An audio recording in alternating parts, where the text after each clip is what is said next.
জনাব একে আজাদ, আপনি জানেন যে শেখ হাসিনাকে এফবিসিসিআই থেকে শুরু করে প্রায় সব ব্যবসায়িক সংগঠনের নেতারাই আগামী নির্বাচনে প্রধানমন্ত্রীকে আবার ক্ষমতায় দেখতে চান, এরকম একটি কথা আপনারা বলেছিলেন জুলাই মাসে। এর মধ্যে আপনাকে উদ্ধৃত করেছিল হচ্ছে বিবিসি। সেইখানের মধ্যে আপনারা বলেছিলেন যে আমরা মনে করি দেশের স্বার্থে চলমান উন্নয়ন এগিয়ে নিতে বর্তমানে সরকারের ধারাবাহিকতা থাকা উচিত। আপনারা এই যে বর্তমান প্রধানমন্ত্রীকে যে অকুণ্ঠ সমর্থন আপনারা দিয়েছিলেন ব্যবসায়ীরা, তার কারণ আসলে কি? আমি প্রশ্নটিকে একটু পার্সপেক্টিভে ফেলতে চাই। আমি যদি বাংলাদেশের ব্যবসা বাণিজ্য অর্থনৈতিক সূচকের দিকে তাকাই, তাহলে কিন্তু আমি ঋণের পরিমাণ, খেলাপি ঋণের পরিমাণ বাড়তে দেখি। 1,56,039 কোটি টাকা ছাড়িয়ে গিয়েছে, যেটি হচ্ছে 2009 সালের বা 1990 তুলনায় অনেক বেশি। আপনার এই ডেটা মুখস্থ থাকে, আমি দর্শকদের জন্য পরে নিশ্চয়ই আরো বলবো। আমরা কিন্তু দেখতে পাই যে নানা সুবিধা দিয়েও এটাতে লাভ হয় না। আমি দেখতে পাই যে উদ্যোক্তাদের জন্য ব্যবসা কঠিন হয়ে উঠছে।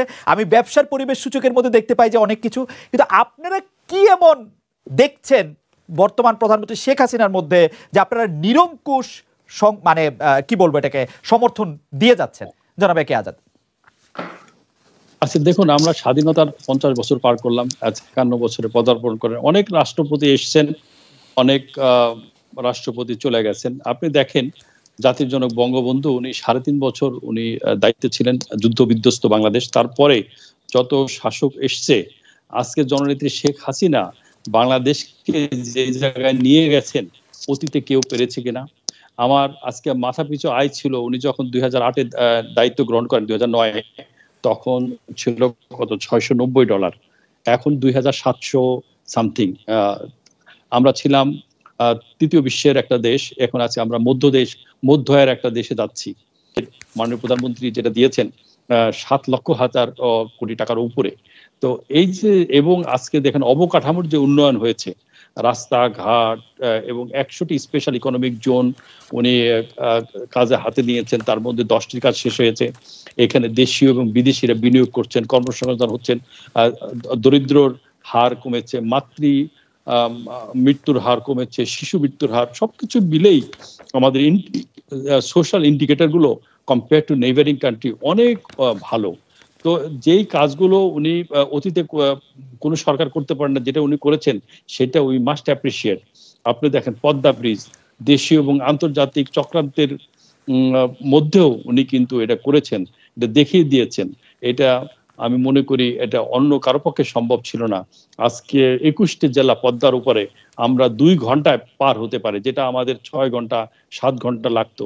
এর মধ্যে দিয়ে রেল লাইন চালু করে দিয়েছেন, যে এখন বেনাপোল থেকে সারা বাংলাদেশের সাথে একটা রেল সংযোগ হবে, এবং প্রত্যন্ত অঞ্চলের কৃষকরা, ব্যবসায়ীরা সবাই উপকৃত হবে, কম সময়ে কম খরচে। এখন কিন্তু সারা বাংলাদেশের কৃষকরা তার পণ্য এক জায়গা থেকে আরেক জায়গায় স্থানান্তর করতে পারবে। এই যে উন্নয়নগুলো, আমি মনে করি সেই উন্নয়নের ধারা অব্যাহত রাখতে হলে শেখ হাসিনা সরকারকে আরেকবার দরকার। জনাব একে আজাদ, আপনি জানেন যে মানে আমরা আসলে কিছু ডেটা নিয়ে বসেছি, কিছু ডেটা আপনার মাথায় আছে, মুখস্থ আছে।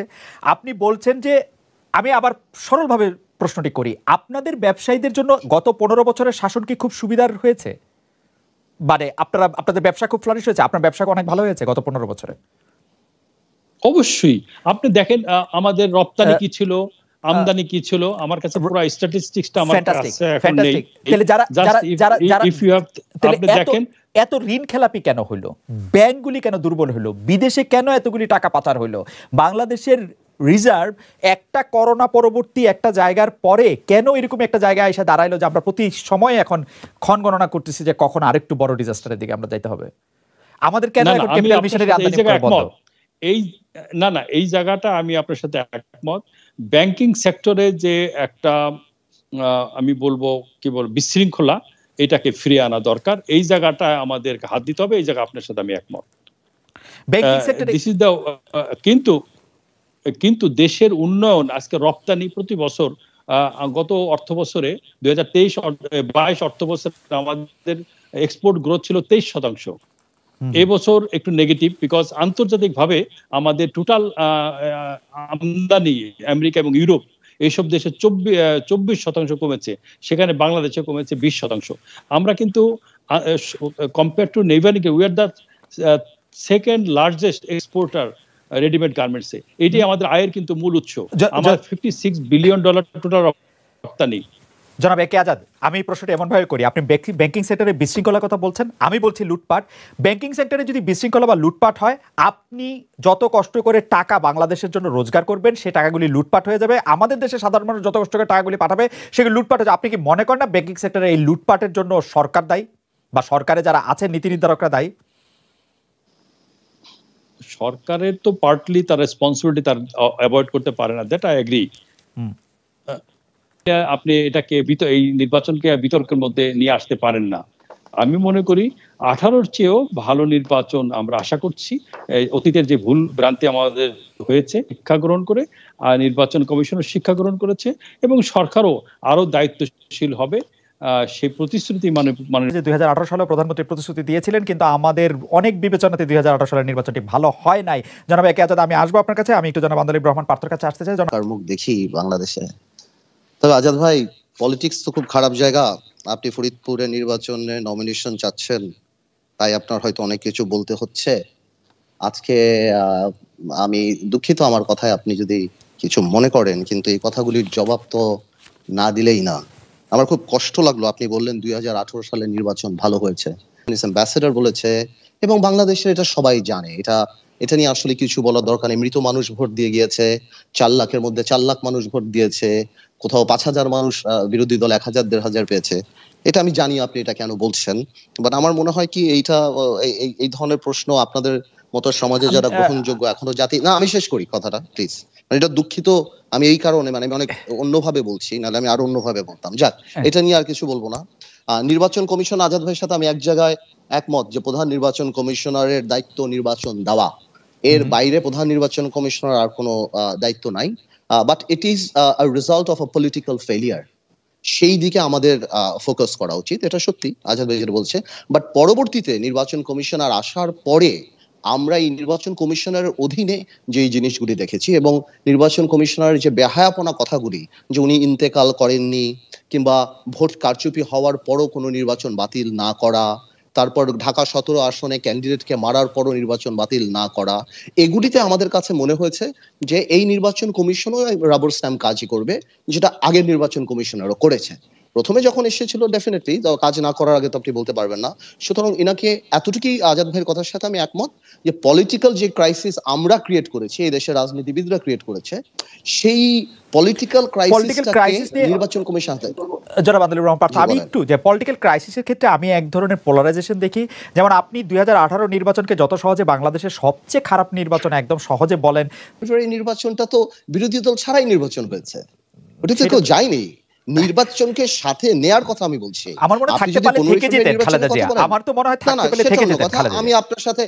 আমি আপনার সাথে কোনোভাবেই এই ব্যাপারে তর্কে যাব না, বিকজ এটা পলিটিক্যাল কালচারের ব্যাপার। কিন্তু আমি যেটা বলছি, কারচুপির কথাটা বলছি, এবং তারপরে দাঁড়িয়ে যে কথাটা বলা, জনগণ ভোট দিয়েছে। বিকজ 2018 সালের নির্বাচন কি, এখন আপনি যদি ক্যামেরা খুঁজতে থাকেন প্রত্যেকটা ভোট কেন্দ্রে, তো সেটা তো অন্য কথা। পৃথিবীর সবচেয়ে বড় বড় ক্রাইম হয়ে যায় যেখানে ক্যামেরা থাকে না। হ্যাঁ, লক্ষ কোটি ক্রাইম পৃথিবীতে হচ্ছে যেখানে তার ক্যামেরা রেকর্ডে থাকে না। বাট বাংলাদেশের মানুষ এই জিনিসটা জানে যে 2018 নির্বাচন কেমন হয়েছে, এবং যার কারণেই আজকে আমরা নির্বাচনে যেতে চাচ্ছি না। সেটাই আপনার বক্তব্য পরিষ্কার। আপনার জন্য যে আমাদের যে প্রশ্নটা ছিল, যে সেটি হচ্ছে যে আসলে দর্শকদের মধ্যে থেকে অনেকে জানতে চাইছেন, আমরাও জানতে চাইছি, যে অনেকে এটি বলেন এবং আপনাকে এই প্রশ্নের উত্তর আগেও দিতে হয়েছে। আমি সেই জন্য পুরনো প্রশ্নটি আবার করছি, যে জনাব আন্দোলিব রহমান পার্থ, আপনাকে রাজনৈতিক ময়দানে অনেক বেশি সক্রিয় দেখতে চায় জনগণ, অর্থাৎ রাজপথের আন্দোলনে এখন বিএনপি যে আন্দোলন করছে সেইখানে আপনাকে যথেষ্ট পরিমাণে সক্রিয় দেখা, আপনার বিপুল সমর্থন রয়েছে, কিন্তু আপনি মাঠে আন্দোলন করছেন না। এর কি কোনো স্পেসিফিক কারণ রয়েছে কিনা সেটা আমাদেরকে একটু না। এই কথাটা আমি এভাবে সেট করব না। আমাদের মাঠে যেই পরিমাণ লোক আছে, বা যেই পরিমাণ আমরা অর্গানাইজ গত 4 বছর করেছি, আমরা পলিটিক্যালি সেই মাইন্ডসেট বা ডিজাইন না বিএনপির বা আপনার জামাতের মতো আন্দোলন করার মতো। আমরা একেবারে করছি না তা না, আমরাও বিভিন্ন জায়গায় মিছিল হচ্ছে, আমাদের লোকজন অ্যারেস্ট হচ্ছে, কিন্তু অবশ্যই আমরা ওইভাবে ইকুইপড না যাতে করে আমরা নামতে পারি। এবং আমরা এই কারণে আহ, এমন না যে আমরা নামবো না, বা আমরা আমরা অবশ্যই সামনে নামবো, বাট অবশ্যই আমরা সেরকম equipped না যেরকম equipped। বাট আরেকটা কথাও মাথায় রাখতে হবে, দেখুন রাজনীতিতে কেউ জনমত ক্রিয়েট করে, কেউ রাজপথে আন্দোলন করে, দুইটাই আপনার দরকার। আমরা যে সরকারের এগেইনস্টে কথা বলছি, আই এম শিওর এটারও একটা মূল্যায়ন আছে। আমরা যে সরকারের বিরুদ্ধে প্রতিবাদ করছি, আমরা যে বস্তুনিষ্ঠভাবে সরকারের দাবিগুলিকে খণ্ডন করছি, I am sure that has political importance two. জনাব আদিলুর রহমান পার্থ, আপনাকে ধন্যবাদ। কিছু পদক্ষেপ নিয়েছেন। এর মধ্যে দেখেন আব্দুল হক কি বাচ্চু, বেসিক ব্যাংকের চেয়ারম্যান, তার বিরুদ্ধে মামলা হয়েছে, দুদক তার সম্পত্তি ক্রয় করেছে। অনেকেই অনেক ঋণ খেলাপি ইচ্ছাকৃতভাবে যারা টাকা লুট করেছে, অনেকে কিন্তু এখনো জেলে আছে এবং অনেকে পলাতক আছে, এবং অনেকের মামলা বিচারাধীন আছে। কেউ কিন্তু ছাড় পাবে না। যারাই ইচ্ছাকৃত টাকা লুট করেছে বা টাকা করেছে, কাউকেই ছাড় দেবেন না। আজকে 14 বছর সময় লেগেছে ওনার জব্দ করতে, এবং একদিনের জন্য জেল খাটে নেই। আজাদ ভাই, আমরা বাংলাদেশের প্রত্যেকটা বিজনেসম্যান জানে এই টাকাগুলি কারা লুট করে, এবং কাদের কোর্ট বলে যে 7ই জানুয়ারি পর্যন্ত তাদের বিরুদ্ধে ইনভেস্টিগেশন করা যাবে না, কারা এই দেশে বিদেশে যে হোটেল বাণিজ্য করছে, কারা লক্ষ লক্ষ কোটি টাকা খালি করে দিচ্ছে ইসলামী ব্যাংক থেকে, কারা বসে ঘুরে বেড়াচ্ছে, কারা টু বি কোয়াইট অনেস্ট তারা এত ইনফ্লুয়েন্সিয়াল, তারা পলিসি পরিবর্তন করছে, এবং যার কারণে আজাদ ভাই হয়তো করে না, আজাদ ভাইয়ের উপরে হয়তো ব্লেসিং আছে, এবং ব্যবসায়ীরা কান্নাকারি করছে। আফগানিস্তানের মতো একটা দেশে 2020 সালে ডলার ছিল